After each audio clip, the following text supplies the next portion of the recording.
만약 여러분이 20년 전에 엔비디아나 애플에 1,000만 원을 투자했다면 오늘날에는 얼마가 되어 있을까요? 그때 투자했어야 했지만 안타깝게도 우리 대부분은 거품이 꺼질까봐 또는 다른 사유로 인해 투자하지 않았습니다. 20년 전 아파트를 구입했어야 했는데 당시 부동산 침체에 거품이 꺼질까봐 겁이 나서 구입하지 못했습니다. 그 뒤로 부동산 가격은 2004년 이후 4배 이상 올랐습니다. 10년 전에 비트코인을 구매했어야 했는데 왠지 사기인 것 같고 100% 거품이 꺼질 거란 생각에 투자하지 않았습니다. 30년 전에도 20년 전에도 10년 전에도 그리고 오늘날에도 사지 말라는 사람은 항상 주변에 있지만 이건 또 다른 이야기입니다. 결국 선택은 우리가 하는 거니까요. 만약 지금 여러분에게 1억이 있다면 그 돈으로 당장 비트코인을 사실 수 있으신가요? 또는 영끌하여 추가적인 대출을 받아 부동산을 사실 수 있으신가요? 우리 자신에게 솔직해져야 합니다. 과연 돈이 있다 한들 이 돈으로 지금까지 말한 것들을 바로 사실 건가요? 아마 높은 확률로 또다시 고민을 하게 될 겁니다. 그러나 지금부터 20년 뒤에 확실한 보장을 가져올 수 있는 투자가 있다면 거기에는 주저없이 투자를 할 수도 있을 겁니다. 이번 영상에서는 20년 후에도 좋은 성과를 낼 수 있는 확실한 투자처를 순위별로 말해보려고 합니다.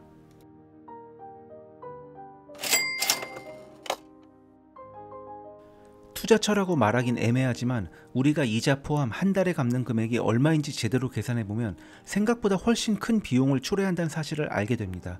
투자를 통해 번 금액과 매달 나가는 대출이자가 각각 얼마나 되는지 계산해 보시기 바랍니다. 3억 원의 주택담보대출을 받았다면 30년 뒤 대출을 다 갚았을 때 내는 총액은 빌린 3억의 2배에 가까운 금액을 갚아왔다는 사실을 알 수 있습니다. 신용카드나 마이너스 통장은 말할 것도 없습니다. 결국 빚이 있는 한 자유로울 수 없습니다.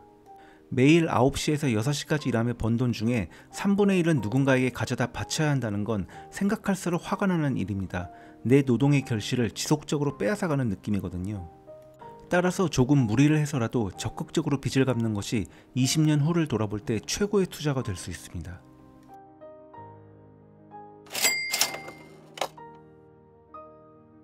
부동산 투자에는 두 가지 황금 법칙이 있습니다. 첫째, 임대료는 일시적으로 정체될 수 있지만 웬간해선 떨어지지 않습니다. 둘째, 강력한 경제 중심지 주변에는 항상 임대 수요가 존재합니다.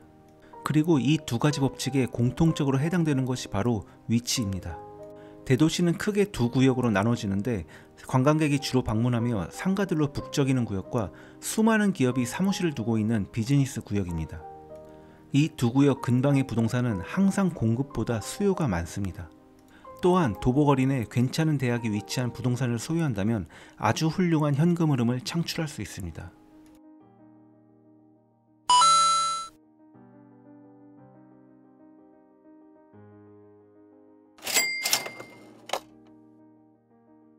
솔직히 우리는 향후 10년 내에 어떤 기업이 엔비디아를 추월할지, 어떤 기업이 지금의 아마존만큼 커질지 알 수 없습니다. 그러나 지구상에서 가장 돈에 미쳐 있으면서 강력한 국가인 미국이라는 국가의 경제 인프라를 우리 개인의 이득을 위해 이용해야 할 필요가 있습니다. 인덱스 펀드는 미국에서 가장 실적이 좋은 상위 500개 기업을 묶어놓은 것으로서 우리는 이 패키지 전체에 투자할 수 있습니다. 특정 회사가 잘 될지 나락으로 갈지 걱정할 필요가 전혀 없습니다. 왜냐하면 실적이 부진한 회사는 퇴출될 것이고 새로운 회사로 대체되니까요. 미국에서는 S&P 500이 바로 이 역할을 합니다. 따라서 매월 수입의 10%에서 20% 정도를 무슨 일이 있더라도 확보하시고 이 지수에 들어간 뒤 절대 건드리지 마시기 바랍니다. 여러분은 시장을 예측할 필요가 없고 종목을 직접 고르려고 매주 수십 시간 이상을 공부할 필요가 없으며 매달 꼬박꼬박 투자하고 열심히 현생을 살며 잊어버리면 됩니다. 이렇게 한다면 20년 뒤에 여러분은 남부럽지 않은 부를 소유하게 될 겁니다.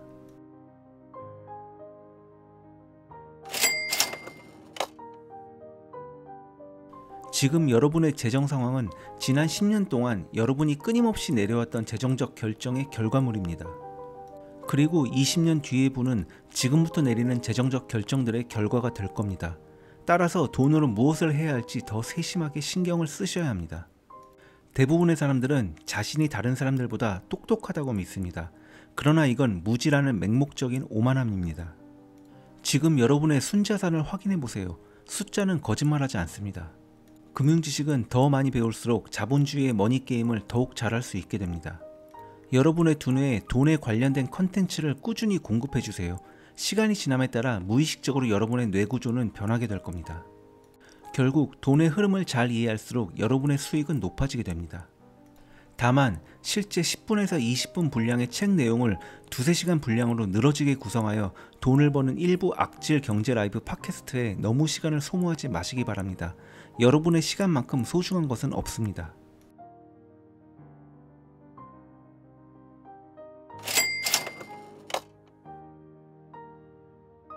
사람들은 자신의 과거를 돌아보기 전까지 현재가 얼마나 가치 있는지 잘 느끼지 못합니다. 여러분이 방문했던 곳에서 촬영했던 사진이나 동영상은 당장은 특별해 보이지 않겠지만 시간이 지날수록 그 가치는 기하급수적으로 높아집니다. 과거 그 시절의 사진 또는 영상은 현재의 모습과 나란히 비교하기만 해도 매우 희소성이 높은 컨텐츠로 바뀌게 됩니다. 또한 여러분이 20년 후 지금과는 비교할 수 없을 정도로 재정적인 성장을 이뤘을 때 지금 현재 경험하는 모든 좋은 일과 나쁜 일, 여러분이 사무실도 없어서 집에서 모든 것을 시작했다는 자료를 문서화해서 보관해 놓는다면 수십 년 뒤 이렇게 모아놓은 사진과 영상들은 엄청난 가치가 돼서 돌아오게 됩니다. 지금 이 사진과 영상들을 공개할 필요는 전혀 없습니다. 현재 자료는 가치가 떨어지니까요. 그냥 유튜브 비공개 채널에 영상을 업로드하고 그대로 두시기만 하면 됩니다. 20년 후 여러분이 보낸 인생을 다큐멘터리로 제작한다면 지금 모아놓는 사진이나 영상들은 엄청난 가치를 지니게 될 겁니다.